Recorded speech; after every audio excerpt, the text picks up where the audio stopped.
Ya les contamos acá con detalles, el plenario del Frente Amplio decidió el pasado fin de semana iniciar el proceso para ir hacia una reforma constitucional. Ya desde la oposición hubo muchas críticas y hoy para hablar de este tema recibimos al abogado constitucionalista Martín Rizo. ¿Cómo le va, Martín? Bienvenido. Muy bien, ustedes muchas gracias. Un gustazo recibirlo. ¿Cuántos antecedentes tenemos en nuestra Constitución de reformas? La Constitución vigente, que entró en vigencia en 1967, tuvo 4 reformas parciales, ¿verdad? Las 2 reformas de los jubilados, digamos así. La reforma del 97, que fue una reforma relativamente importante, se modificaron unos cuantos artículos, y la reforma comúnmente denominada del agua, que se plebiscitó en 2004. Ahora, además de eso, hubo varias iniciativas, algunas fueron rechazadas y algunas no se llegaron a plebiscitar. Es un poco la tradición uruguaya. Claro. A los uruguayos les encanta plantear temas constitucionales, ¿no? Sí, y por más que unas sean más grandes que otras, todas adquieren el calificativo de reforma, porque claro, yo recuerdo que la del 97, que se implementó ese año, la votamos en el 96 con un plebiscito específico para la reforma constitucional, o sea, se creó una elección para esa reforma. La del agua, por ejemplo, se metió en la elección nacional de 2004. A ver, Sí. Reformas constitucionales son todas, aunque se le corre a modificar una coma, es una reforma constitucional. Nosotros podemos distinguir entre reformas que afecten a toda la Constitución, como fue la de 1967, o reformas parciales o enmiendas, como fueron las 4 posteriores. Pero reformas constitucionales son todos. Y después, la fecha del plebiscito es un problema constitucional. Si es por iniciativa popular o iniciativa legislativa, necesariamente tiene que coincidir con una elección nacional. Okay. Si son leyes constitucionales o asamblea constituyente, ahí se fija una ley normalmente independiente de las elecciones. Que por fuera de las elecciones nacionales. ¿Cuál es su opinión? ¿Hoy Uruguay necesita una reforma en la Constitución? A ver, siempre a alguien le puede gustar alguna reforma constitucional. Yo ya he dicho varias veces, si a mí me preguntan, a mí me gustan mucho las elecciones de medio término. Me parece que ayudarían a la calidad democrática. No me parece que en el año 2016 sea bueno que los uruguayos votemos y después nos pasemos 5 años mirando el tema y volvamos a votar 5 años después. Bueno, en la mitad del periodo es bueno que renovemos la mitad del Parlamento, por ejemplo. Ahora, si la pregunta es, ¿hay que modificar la Constitución? ¿Es necesario modificar la Constitución? A mí me parece que desde el punto de vista técnico la respuesta es muy clara y es negativa. No es necesario modificar la Constitución. ¿Por qué? Pues tenemos una buena Constitución, una Constitución que ha cumplido, vamos a hablar no desde el 67, porque los primeros años fueron complicados y después tuvimos la dictadura, pero en los últimos 30 años ha cumplido cabalmente con el rol de una Constitución, proteger los derechos de los ciudadanos, controlar al gobierno, no asfixiar al gobierno. Ha permitido que gobiernen los 3 partidos políticos. Tenemos una buena Constitución que ha funcionado verdaderamente muy bien. Y en definitiva no hay ningún motivo. La Constitución no traba absolutamente ninguna política, ninguna iniciativa. No es necesario en este momento una modificación.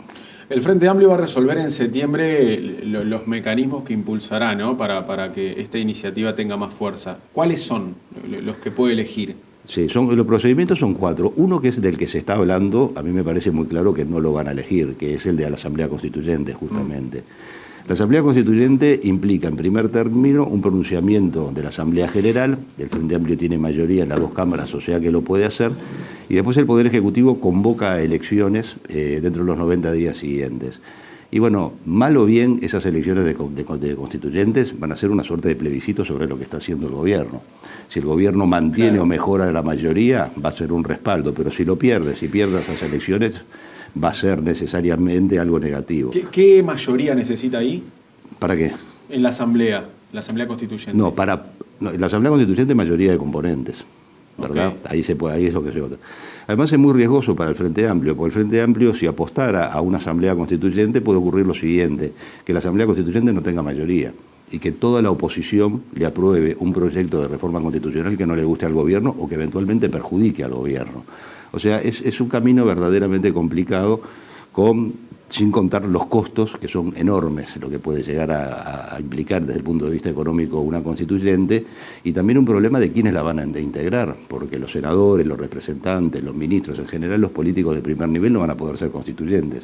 Entonces, ¿quiénes van a ser los miembros de la constituyente? 260 personas que en general no tienen mucho conocimiento público, es muy complicado. ¿Cuál es el último antecedente que tiene Uruguay de una asamblea constituyente? Uruguay tuvo 3 asambleas constituyentes. La primera en realidad no fue electa como asamblea constituyente, sino que era la asamblea legislativa que se transformó en constituyente y elaboró la Constitución de 1830. En ese momento no había alternativa, se precisaba una constituyente porque no había una constitución. La segunda constituyente fue la que se votó en 1916. Ahora se están cumpliendo, hoy se están cumpliendo 100 años de la primera elección por voto secreto en el Uruguay. ¿Justo hoy, 30 de junio? 30 de junio. Bien.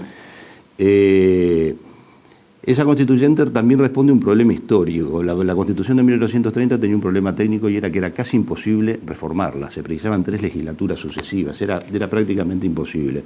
Entonces lo único que se pudo hacer fue acordarla, modificar el procedimiento de reforma y crear una nueva constituyente. Y la tercera y última constituyente es la de 1933, que también era imprescindible, porque había habido un golpe de Estado, no había cámaras, no había nadie que pudiera elaborar una nueva constitución. Fuera de esos 3 casos que tienen una justificación muy precisa, en Uruguay siempre se recurrió a los otros 3 procedimientos. Bien, ¿cuáles son las otras 3 alternativas que tiene el gobierno? Una, que es la más democrática, la mejor técnicamente, son las leyes constitucionales. Las leyes constitucionales las aprueba el Parlamento. Perdón, dije gobierno, en realidad el Frente Amplio, ¿no? Pero está, Frente Amplio y gobierno en este caso tienen la misma intención. ¿Cuál es? Claro. Bueno, bien. En leyes constitucionales se requieren 2/3 de votos de cada una de las cámaras. Este procedimiento lo que tiene, y eso es muy bueno en una constitución, es que requiere consensos políticos muy altos. Una constitución aprobada por un voto, aprobada por una mínima minoría, es una mala constitución. La constitución es para todos los uruguayos y cuanto más amplios sean los consensos, esa es la mejor. Este es el mejor procedimiento. Leyes constitucionales, ahora claro, habrá que lograr los acuerdos políticos que no son si fáciles. no logran las mayorías. Claro. Y después vienen los procedimientos minoritarios, 10% de los habilitados para votar, iniciativa popular o iniciativa de minorías legislativas. Eso es un procedimiento que arranca sin consensos, nunca se va a saber a qué puede llegar y aparte apunta a que pueda haber una pluralidad verdaderamente importante de proyectos, de dividir verdaderamente a la opinión pública. Se ha utilizado históricamente, se han utilizado los 2, pero no parece que sean la mejor técnica para la reforma.